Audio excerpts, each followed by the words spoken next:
Forget everything you know about what a top sports car should be and start again. This is, after all, exactly what BMW did with this i8. It's a plug-in petrol-electric hybrid supercar that runs silently on its battery in the morning commute, yet transforms itself into something like a Porsche 911 when you're in the mood. It also looks sensational, feels special, and will slash your running costs to the bone. As a result, this market segment will never be quite the same again.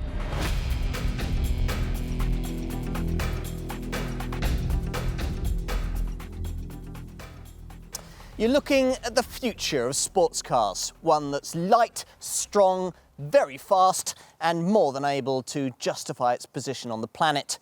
Welcome to BMW's revolutionary i8. It's arguably the most interesting car of any on current sale. Possibly the cleverest and probably one of the most significant, not least in the way it democratizes exclusive technology in its segment. Until the i8 arrived in mid-2014, plug-in petrol-electric hybrid sports car motoring required the billionaires budget needed for ownership of hypercars like the Porsche 918 Spyder, the Ferrari and the mighty Mclaren P1. At a stroke, this BMW changed all of that, delivering an equally sophisticated taste of the future, but doing so for realistic Porsche 911 money. It's a future that looks revolutionary, for the i8 sets out to do nothing less than deliver the speed of a supercar with the running costs of a super mini, thanks to a technological CV that even embarrasses the exotic models I've just mentioned. Under the skin lie 2 gearboxes, 3 electric motors and a sophisticated 3-cylinder turbo petrol engine. This boosted by a 200-kilogram bank of high-tech lithium-ion batteries and transmitting torque to the tarmac via a 4-wheel drive system. It's all clothed in a lightweight body fashioned from aluminium and the kind of carbon fibre reinforced plastic you'd find in a Formula One racer.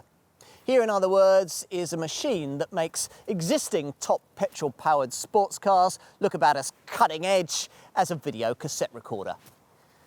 This, the second of the Bavarian maker's new generation I-branded models, seems at first glance more of a motor show concept than a production reality. Indeed, for several years, that's exactly what it was. This design, originally introduced, badged as a Vision Efficient Dynamics prototype in 2009, before evolving into road-ready form and being displayed to the crowds at Frankfurt in 2011, just as a purpose-built Leipzig production line was being readied for an exclusive manufacturing run. The development care was crucial, given the boundaries being broken here. This, after all, is the first car BMW has ever developed with plug-in hybrid technology. The i8's mid-engine configuration is almost unique for the brand too, the company's M1 supercar from the late 70s being the only other model the marque has ever made with such a layout. This then is Munich's miracle, and we're going to put it to the test.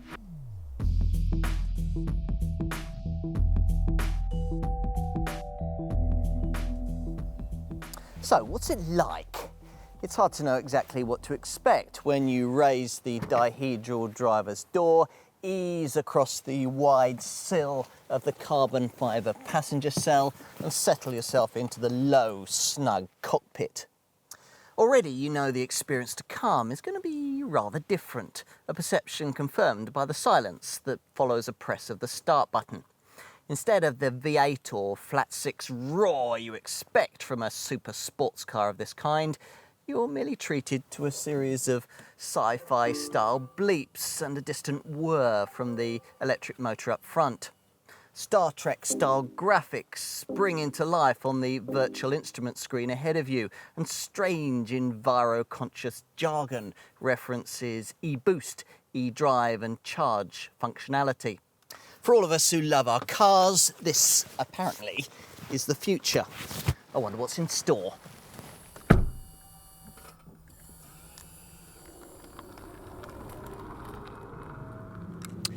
Now, if you're sensing a degree of reticence here, then I'll have to be frank and admit that for someone like me, there's something suspiciously eco-centric about the whole concept of a hybrid petrol-electric sports car like this. It's the kind of technology that's surely very welcome in a green-minded family hatch, like this model's futuristic stablemate BMW's i3. But in a top-performance coupe, its use smacks of political correctness. As enthusiasts, we know what very fast, very rewarding top sports coupe should be like, and we don't really want anyone messing with the concept, thanks very much. Except that the industry already has. The days of those conventional V8s and flat sixes have long been numbered, and hypercars like the Mclaren P1, the Ferrari and the Porsche 918 Spyder already all use hybrid power. The game is moving on. To be honest, I hadn't quite realised just how quickly that was happening before trying this car. Here, a tiny 1.5 litre 3-cylinder petrol power plant borrowed from the Mini Cooper sits in mid-engine format behind the back seats, turbocharged to push its output up to 231 brake horsepower, and there to drive the rear wheels via a 6-speed auto gearbox. Ahead of you, meanwhile, a tiny 131 brake horsepower electric motor is there to work in concert with old-fashioned fossil fuel, driving charge from a high-voltage lithium-ion battery to power the front wheels through its own dedicated 2-speed auto transmission. Together, the two power sources develop a combined output of 362 brake horsepower, and though that's a little less than the class norm, the hefty 570 Newton-meter torque output is more than enough to take up any slack should you want to go 911 or Maserati chasing. Which you might well do. Snick the auto gear lever to its left-hand sport setting, and as the dashboard graphics flash orange, the engine fires up if it hasn't already, chiming in with power to the rear wheels that supplants the torque already being developed by the electric motor for those at the front. The result is four-wheel drive traction and some serious pep. 62 miles an hour from rest achievable in just 4.4 seconds, on the way to a maximum speed that must be reined in at 155 miles an hour. At the same time, that sport setting firms up the damping, weights up the steering, and carefully tweaks the torque split for maximum entertainment. There's even an artificial roar that's piped in through the speakers, and actually sounds rather good. The real test, though, comes on twistier tarmac. There's a reason why hybrids don't tend to appeal to enthusiastic drivers. This one might, though. The ideal near 50-50 weight distribution and the super low centre of gravity virtually eliminate body roll when the variable damper control system firms things up, and with all-wheel drive pinning you to the road, it's very difficult to unstick this thing, even if you're brave enough to disable the traction control system. Especially if, as I would, you tick the box for the optional wider tyres. The ride is also brilliant, less perturbed by bumps and undulations at speed than in any other car in this segment that I've driven. Not quite as good is the steering. As I've said, it gets heavier when you switch to the sport setting, but even here there's less feel than you'd ideally want. In fact, compared with something like a 911 or a Mercedes-AMG GT, there's less seat-of-the-pants interaction, full stop. This isn't really any kind of track day car. Its feedback really more along the lines of the sort of thing you'd get from a grand touring coupe. Put another way, it's more BMW 6 Series than Porsche 911. That's a pity, but it is at least appropriate for the other driving modes this car can offer. Click on the Drive Performance Control rocker switch you'll find on top of the high center console that houses all those battery cells, and you'll be able to flip out of Sport into either the laid-back Comfort setting this car always starts off with, or conceivably into an enviro-conscious Eco Pro mode. In either case, once you have, the i8 has a rather pleasing habit of continually trying to revert to all-electric propulsion as often as it can, providing your speed's reasonable and the battery has sufficient charge. This also means, of course, that power will be restricted to the electric motor's 131 braked horses, and that you'll be reverting back to front-wheel drive, a rather odd sensation in a BMW sports car. To fix the car in permanent electric mode for as long as the cells hold out, you've to click on this eDrive button, in which case pure electric driving is theoretically possible for up to 23 miles at speeds of up to 75 miles an hour. In this test, I've frequently found a 15-mile range to be a more achievable reality, but with careful driving and better use of the very effective regenerative braking system, I could probably have got closer to BMW's claim.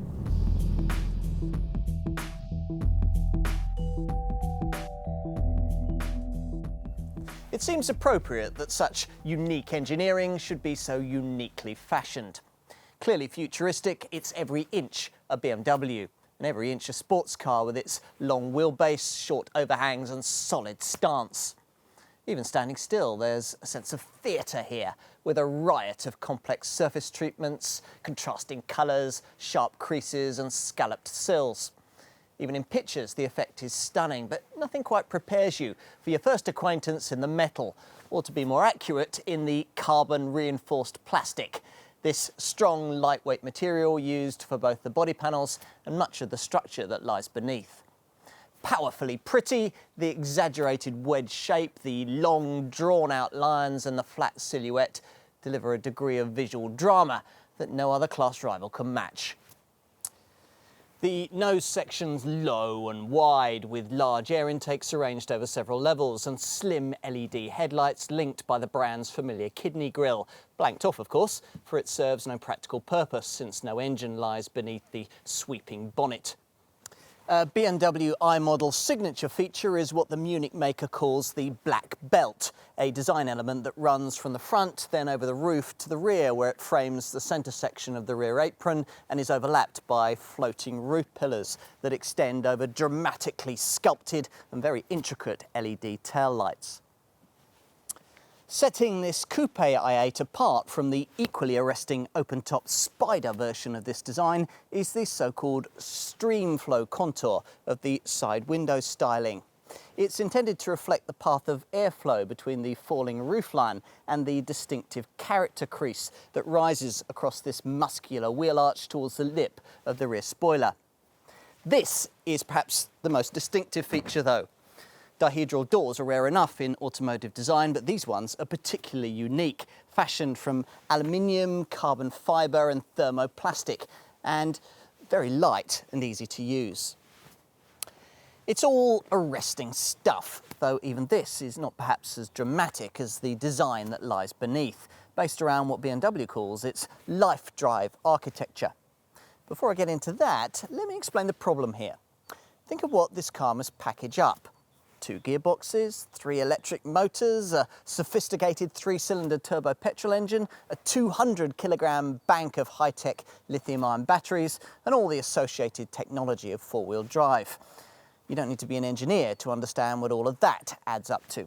Surplus weight, the one thing you don't want in an involving sports car. So this i8 doesn't have it. Instead, the 1,560 kilogram curb weight figure is somehow right on the button against ordinary conventional rivals, directly matching a comparable Porsche 911 and making this car actually considerably lighter than competitors like Jaguar's F-Type R and Maserati's Gran Turismo. It's an astonishing feat that the LifeDrive intelligent lightweight design approach makes possible, the name designating the 2 separate platform segments that combine to create the underpinnings of this car. First up is the aluminium drive module that shrouds the combustion engine and electric motor, the battery pack and various power electronics and chassis components. This connects to the separate Life module, the name BMW gives to this i8's CFRP carbon fibre reinforced plastic passenger cell. Now, CFRP is massively stiff and rigid, yet weighs 50% less than steel. Without it, this car's concept simply wouldn't work. Appropriate then that this material is celebrated around the particularly large door apertures that make getting in and out across the broad sills far easier than you fear it might be. Ladies with tight skirts might struggle, but as mid-engine models go, this one's surprisingly user-friendly. The doors themselves are also more practical than you expect, usable even in quite tight spaces, though I'd fear for them in a low-roofed multi-storey car park. In the cabin, you'll find the styling as futuristic as it was outside. The curved, layered dash, made up of overlapping three-dimensional segments and complemented by contrasting colours. You sit low on slender leather sports seats, cocooned in a driver-focused cockpit dominated by two 8.8-inch screens. One of these should at least be familiar to the BMW faithful, a central iDrive infotainment display that sits on the centre of the dash and deals with all the things that don't directly concern the performance experience, like navigation, the stereo system, and the many connected drive technology features this car borrows from its more conventional brand stablemates. More arresting, though, is the display you view through the grippy three-spoke wheel, a sci-fi style layout which delivers range readings for fuel and battery power below two circular digital dials that change in colour depending on the driving mode you select. In the comfort setting, the car always defaults to from rest. The left-hand gauge covers your speed, while that on the right is designated as a power meter and shows you what the electric motor's doing while grading the effect of any regenerative braking. Select the Eco Pro mode and the colours switch from grey to blue as an efficiency display is added. The most radical change, though, comes when you flick the shard-like auto gear stick to the left into the full-on sport setting. Orange dials spring into your view and a rev counter replaces the power meter on the right side of the screen. Not that you'll be looking at it much, as many of the readouts that really matter are duplicated on a head-up display projected into your line of sight at the base of the windscreen. Survey the smooth sweep of the dashboard and the excellent ergonomics clearly bear Munich's mark. True, it's not quite as adventurous an approach as was used in the brand's humbler i3 hatch, and much of the switchgear is recognisable from cheaper models, but the overall ambience is difficult to fault. Recycled textiles and soft, supple leather blending together with a standard ambient lighting system that, if required, can alternate between blue, amber and white. At night, the effect is stunning. On a more practical note, cabin storage space is somewhat limited, not helped by the fact that there are no door pockets. Still, there's a decently sized glove box, a couple of compartments in the centre console, plus a cup holder at the front and two more in the rear. But more important perhaps is the news that all-round visibility is much better than some rival sports cars provide, helped by a wide rear screen. Talking of the rear, the 2+2 cabin layout means that, as in a 911, but in contrast to, say, a Aston Martin V8 Vantage or a Jaguar F-Type R, you get a couple of extra useful but rather upright chairs. The one behind the driver is of limited use even for a child because legroom is so restricted. The seat behind the front passenger, though, may well prove to be extremely helpful should your i8 be pressed onto the school run, and could even see service for an uncomplaining adult in an emergency. Most of the time, though, these pews will be used for jackets and designer shopping bags.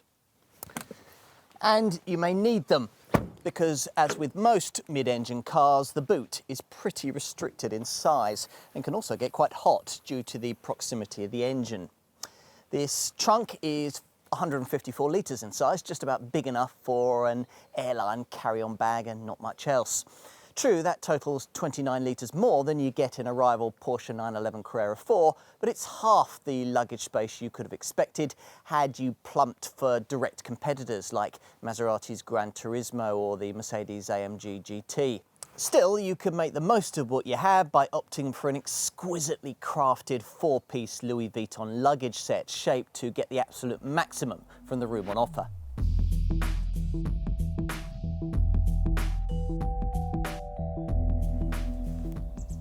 BMW has designed this car in both coupe and Spyder guises, but it's the fixed-top model that we're focusing on here. You might think that anyone paying a six-figure sum for a supercar would have little need for the government's £5,000 plug-in car grant, but the i8 gets it anyway, meaning that at launch its price was pretty much dead on the £100,000 mark. There's just one plug-in petrol-electric hybrid specification and, for the engine, one auto-only 6-speed paddle-shift gearbox. As for rivals, well, though there are plenty of quite exotic and similarly performing top sports cars you could consider for this kind of money, there's really nothing that masters futuristic technology quite like an i8. I'll give you a quick run through the alternatives to explain what I mean. If you were prepared to consider it, then Audi's R8 e-tron would be an intriguing rival. But there are more limitations when it comes to the range you can travel in the thing between charge-ups. Most would agree that a more realistic alternative can be found in the eco-minded sport hybrid engineering of Honda's NSX, with its 9-speed DSG transmission and 3 electric motors. But that car mates electric drive to a much thirstier twin-turbo V6 and still costs considerably more. These options apart, you've to look at the much greater running costs of old-tech conventional petrol power. If you're prepared to do that and want the same kind of four-wheel drive traction and performance that's on offer here, then probably the closest match can be found in Porsche's 911 Carrera 4 GTS Coupe, which gets within a fraction of this i8's asking price and can even slightly shade it in performance terms. If you can afford to go beyond i8 and 911 GTS C4 money, then another £20,000 gets you the conventionally engined 540 PS V10 coupe version of the second generation Audi R8 I was just talking about. Should a six-figure budget prove to be a bit of a stretch though, then don't worry, because there are two other similarly performing all-wheel drive options in this segment that'll save you a bit over the kind of cash BMW's asking here. Just over £90,000 buys you Jaguar's F-Type R all-wheel drive, while less than £80,000 could get you Nissan's even faster GT-R. Both are shatteringly quick. Otherwise, that leaves only a trio of rear-wheel drive top sports coupe contenders. Of these, the most credible is the desirable Mercedes-AMG GT, which, like the 911, gets within a fraction of this i8's asking price, as does the S Sport Shift Auto version of Aston Martin's V8 Vantage. Equally old school is the Maserati Gran Turismo 4.7 V8, which, with semi-automatic MC Shift transmission, gets within around £5,000 of the i8's six-figure starting point. To be frank though, I can't see anyone who'd really appreciate and seriously want to buy an i8 spending too long credibly considering any of these options. Such a person would probably disparage conventional engine technology and question the way that running costs will enormously increase for buyers choosing anything other than an i8 in this segment. Assuming you're of that mind, then you'll want to know just how much BMW offers to buyers of this car as part of the standard spec. As you'd expect for the asking price, there's quite a lot included. Outside, we'll start with these piercing adaptive LED headlights and these gorgeous 20-inch I-turbine spoke style treble 4 light alloy wheels. The innovative dihedral doors will doubtless be a car park talking point too, while those who look closer will note the carbon fibre star roof, the black brake calipers, and in this case the Sophisto grey metallic paintwork with its contrast accents. Inside there's leather not only for the grippy heated electric sports seats, but also for a dash binnacle that's supplanted by a head-up display projecting key driving information to the base of the windscreen. BMW's drive performance control and variable damper control systems allow you to set the feel of the car up for the road you're on and the mood you're in. And there's a lovely grippy sport multifunction leather steering wheel with gear shift paddles to hold. As usual on BMWs, there's an iDrive infotainment setup, this one with a range of clever connected drive services, including real-time traffic information and various BMW apps. Through iDrive, you also access the brand's professional multimedia navigation system, a setup able to electronically communicate with the powertrain to ensure that your i8's battery power is used as effectively as possible throughout any given trip. There's also a BMW advanced loudspeaker system for the high-quality 7-channel stereo, plus the usual DAB radio, Bluetooth and voice control connectivity you'd expect, along with a 20-gigabyte hard disk drive memory for your media stuff. Power folding mirrors, a keyless starting system, auto headlamps and wipers, all-round parking sensors, 2-zone climate control, an auto dimming rearview mirror and a Thatcham Category 1 alarm also make the team sheet. The main i8 exterior colour choices, crystal white, iconic silver, protonic blue, or as here, sophisto grey, come with contrasting colour panels in areas like the bonnet. The accent surfaces on the side skirts at the rear and on the front kidney grille surround come in BMW i Blue or frozen grey metallic. As for extra cost features, well, of course, there are plenty. I'd want to go for the larger fuel tank and the wider tyre option that gives you a bit more grip. You may even want to get this rubber fitted to achingly expensive carbon fibre wheels, supposed to save 3 kilograms of weight from each rim. Oh, and you've just got to consider the laser headlamps, which deliver an even brighter and more penetrating brilliant white shine, one able to illuminate your way up to 600 metres down the road, nearly double the range of the standard LED beams. And beyond that, well, I'd also be getting my dealer to demonstrate the high-end 280-watt 11-speaker Harman Kardon sound system to me. And the rear-view camera would certainly make parking easier. On a less practical note, potential owners will want to peruse the various elements of the Pure Impulse design package. The carom grey perforated leather interior, the amido metallic interior trim you'll also find on the laser engraved door sill finishes, the embossed headrests, the anthracite floor mats, the gear lever finished in deep black ceramic, the high gloss black finished brake calipers and the matte black leather engine cover for the boot. There are also 2 optional futuristic interior design packages to go for if you don't like the standard NASO theme with its worthy focus on recycled materials. The Carpo package gives you a full leather cabin in light or dark shades that makes it feel a little more luxurious. But most desirable is the Halo theme, where exclusive olive tanned leather is matched with careful blue stitched contrasting and amido black metallic accents. It'd all be a perfect match for the gorgeous Louis Vuitton luggage set, which includes 4 different bags, exquisitely woven from carbon fibre and shaped to make the best use of the restricted 154-litre boot. I'd be less keen to find the considerable membership fee the Munich maker asks owners to pay to be part of its BMW i Pure Impulse Experience programme. This rather vaguely promises access to a world of inspiration and privilege, with cardholders being regularly presented with new ideas for contemporary living and opportunities to attend unique events.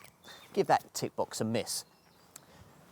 Safety-wise, the fundamentals of i8 design offer plenty of peace of mind. The CFRP carbon fibre reinforced plastic used in this car's so-called life module passenger compartment is extremely strong, and as it can in the cockpit of a Formula 1 car, is able to survive extremely high impact speeds with hardly any deformation. More familiar features include the expected twin front, side and curtain airbags and Isofix child seat fastenings, plus a dynamic stability control system that oversees DTC dynamic traction control. Then there's an ABS braking system with brake drying, brake fade compensation and brake pre-tensioning features, plus CBC cornering brake control and DBC dynamic brake control. Just in case all of that should fail to keep you from having an accident, standard is an intelligent emergency call system that in the event of a crash will automatically alert the emergency services, giving them your exact GPS location. Could be a lifesaver. You also get dynamic LED brake lights that flash in emergency stops, a hill start assistant that stops you drifting backwards on uphill junctions, tyre pressure monitoring and cruise control with a braking function that'll cut in if you suddenly come across a tailback on the motorway. You can even specify a pedestrian alert sound system that'll warn urban pavement folk of your approach when you're noiselessly creeping along in full electric mode in the town. Most will also want to get their i8 fitted with the driving assistant option, which opens up a number of camera-based support systems. There's surround view and side view with object detection to offer comfort and facilitate parking. The high beam assistant is able to dip your lights at night in the face of oncoming traffic. And the speed limit info feature pictures speed limit signs as you pass them and displays them on the dash. There's also a collision and pedestrian warning with city braking function that, at urban speeds of between 10 and 35 miles an hour, scans the road ahead as you drive in search of potential collision hazards. If one is detected, you'll be warned. If you don't respond or aren't able to, then braking will automatically be applied to decrease the severity of any resulting accident.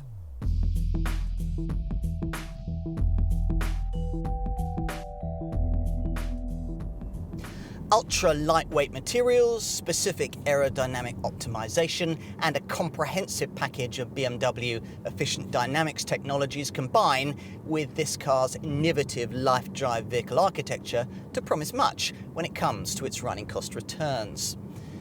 Just how much is difficult to accurately determine. For a start, the i8's quoted combined cycle fuel economy figure of 134.5 miles to the gallon is clearly a nonsense. But that's not BMW's fault, the reading instead attributable to the shortcomings of an official European NEDC testing procedure that still hasn't worked out how to properly evaluate plug-in hybrid vehicles. You can see the problem the bureaucrats in Brussels face when trying to measure this. Just how do you accurately ascertain the ultimate fuel economy of a car like this? After all, if you had a 10-mile journey to and from work each day and used the car only in full electric mode for your commute, you'd conceivably never put any fuel into it. Or at least you wouldn't, provided you kept out at the sport mode, which keeps the engine running all of the time. Instead, for eco-friendly use, you've to keep the drive performance control system in either its comfort or its Eco Pro setting. In both cases, that'll see the car always looking to try and run on electric power alone, which it can do for about 23 miles at speeds of up to 45 miles an hour. I'd be more likely to select the separate eDrive mode, which gives you the same pure electric range, but raises the maximum speed to 75 miles an hour. In the unlikely event that you were able to do all your running completely using electric propulsion, this would in theory, according to current NEDC rules, make this i8 capable of an infinite number of miles per gallon. In reality, of course, you're going to need petrol power at some point as part of a total combined fuel and battery range that, frankly, is a bit restricted. BMW claims this can extend to 375 miles and says that in Eco Pro mode, over 400 miles is theoretically possible, though for that I reckon you'd have to be driving like Miss Marple. In these films, though, we prefer real-life projections, and based on our experience, even if the 32-litre petrol tank was filled to the brim when you set off and the battery was fully charged, you'd be unlikely to go much further than 250 miles in this car, 300 at the most. Should you be planning a longer trip than that, then this kind of range may not be enough. And for such occasions, the Munich maker operates a program where buyers can borrow a more traditional model for short periods. The scheme involves owners being handed an annual allocation of points that can be redeemed against other cars in the company's lineup for these short-term loans. You may, though, find that you can make the charging process work for you to accommodate lengthier journeys. The standard BMW professional navigation system helps here, analysing every route submitted and communicating with the powertrain to ensure that the electric motor is used throughout the trip as effectively as possible. That might mean, for example, ensuring that the battery has sufficient capacity for urban driving towards your journey's end. If, say, you're attending a business meeting or visiting friends, you might well be able to refresh your i8's battery cells before returning home, for charging doesn't actually take that long. plugged into a domestic socket from empty, around 3 hours would give this car an 80% charge. Back at home, you'll be able to complete that charge more quickly in just 2 hours, provided you've had the foresight to get the Munich maker's 15 amp wall box fitted into your garage. There are two versions, badged Pure or Pro, the latter with a digital touchscreen offering all kinds of functions that help you refine and personalise the process. Talking of charging when parked up at home, you can even buy a solar charging garage should you happen to live somewhere particularly sunny. That kind of renewable electricity, incidentally, was used to manufacture this car in the first place. Your electricity costs will obviously vary depending on your supplier and when you choose to charge. But as a rough guide, by our calculations, 100 miles of full EV motoring in this car would probably set you back around £8 in electricity charges. For owners really buying into the EV concept, BMW also offers a full roster of what it calls 360-degree electric support services, including public charge point subscriptions and reserved parking at charging stations. You also get a downloadable BMW iRemote app for your smartphone, which tells you how much charge is left in the battery and which, when the car's plugged into the mains, can remotely precondition the climate control system to heat up or cool down the cabin so that you don't have to waste charge doing so once you get on the move. However well organised your personal charging program might be, though, the reality is that the restricted electric-only operating range of this car means that over the course of a typical working week, you're still probably going to be using petrol power for extended periods. Our experience suggests that when that's the case, then a combined cycle return of around 50 miles to the gallon should be achievable on a regular basis. Even in hard driving, I've found it hard to dip too far beneath 40 miles to the gallon, which is astonishing for a car of this kind. In overall terms, if you think of this BMW as costing around half as much to fuel as a conventionally engined rival, then you probably won't be too far from the mark. To give you some perspective, a directly comparable Porsche 911 Carrera 4 GTS PDK, one of the more frugal choices in this class, manages an official 31.0 miles to the gallon on the combined cycle, probably more like 20 miles to the gallon in realistic enthusiastic use. It also incidentally chugs out 212 grams per kilometre of CO2. Ah yes, CO2. This i8's 49 grams per kilometre emission reading is as difficult to evaluate in real-world terms as its quoted fuel return. Clearly, when you drive the car in its eDrive pure electric mode, it doesn't put out any CO2 at all. Conversely, if you exhaust the eDrive range and, as most owners will, thrash the thing about on petrol power occasionally, you might easily put out a CO2 figure well into 3 figures. For potential buyers, the important thing is that the government believes the quoted 49 grams per kilometre return, and one of the benefits of that is that you won't have to worry about paying road tax. A much bigger bonus, though, comes with benefit-in-kind taxation, for the penalty you'll have to face here for running a super fast exotic sports car will be pleasantly low. At the time of this test, the government was looking to rate this BMW in a 9% band, but even with the expected rise in that rate to 11%, you still won't have to find that much more than around £1,000 a year in BIK payments, which is massively less than you'd be faced with when running a conventional rival. I'll try and put that into perspective for you. A 40% taxpayer running an i8 as a company car would save around £1,000 a month over the cost of running a comparable Porsche 911. No matter how much money you have, we're talking there of a statistic that's very difficult to ignore. Residual values are another thing that are tough to calculate when it comes to working out this car's running costs, though the reason here has more to do with the fact that this kind of technology moves so quickly.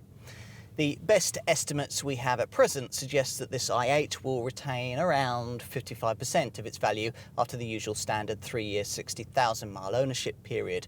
But that figure may end up varying as the plug-in hybrid sports car market matures. This BMW might be a jaw-dropping feat of engineering today, but in 3 or 4 years' time, the game may have moved on. Working in its favour is that many owners of supercars just don't care. They want the latest and greatest, and for many, the i8 is going to represent just that. What else? Well, there's no need to pay the London congestion charge should you ever venture into the capital.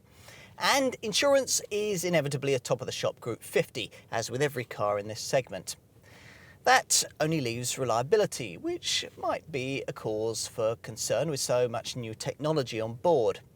That's covered by an 8-year, 62,000 mile warranty for the battery pack and an unremarkable 3-year warranty for the rest of the car.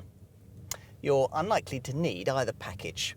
After all, the basic layout of the 3-cylinder engine used here has been well proven, not only in the Mini, but also in BMW's own 2 Series Active Tourer model. You'll need to fettle your i8 with an intermediate service every 2 years or at just over 18,000 miles, whichever comes first. And regular maintenance costs can be kept down if, as I'd recommend, you opt for BMW's servicing pack at point of purchase. With this, one payment of around £1,000 covers all routine servicing for 5 years. Finally, should you prang those futuristic panels, you'll find that they pop back into place after low-speed impacts. And repair work after a harder hit should be no more expensive than it would be for a conventional rival, despite the high-tech construction.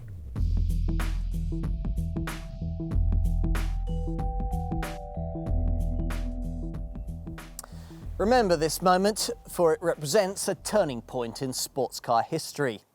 As interpreted by this i8, the concept of high-performance motoring is no longer one of ecological embarrassment, but futuristic fascination. In this model, perhaps more than any other, driving enjoyment and planet-friendly performance at last meet in unison. It's a very special blend. Is this i8 as quick, as responsive, or as ultimately satisfying as, say, an equivalent Porsche 911 or Mercedes-AMG GT? No, it isn't, but it gets closer to that benchmark than I ever thought it would. Closer than a car ever should, that's more than twice as frugal and so much cleaner in emissions that it costs a fraction of the usual rate to tax. Nor is there any reason why in years to come it can't be even better. Its lightness, almost perfect near 50-50 weight distribution and impressively low centre of gravity could certainly all be tuned to give us more of a B-road brawler, and probably will be. For the time being, though, BMW has created what its customers wanted and shown the rest of the industry just how far behind it is in delivering the future of the sports car. Hybrid power may ultimately be the wrong direction for all our automotive futures, but like it or not, we're going there. So let's have some fun on the way. The i8 brings us that and much more besides. Nothing else I can think of in this segment is so striking, surprising and sensational, yet so ultimately sensible in what it sets out to offer. It's a landmark car, nothing more, nothing less, and an incredible achievement.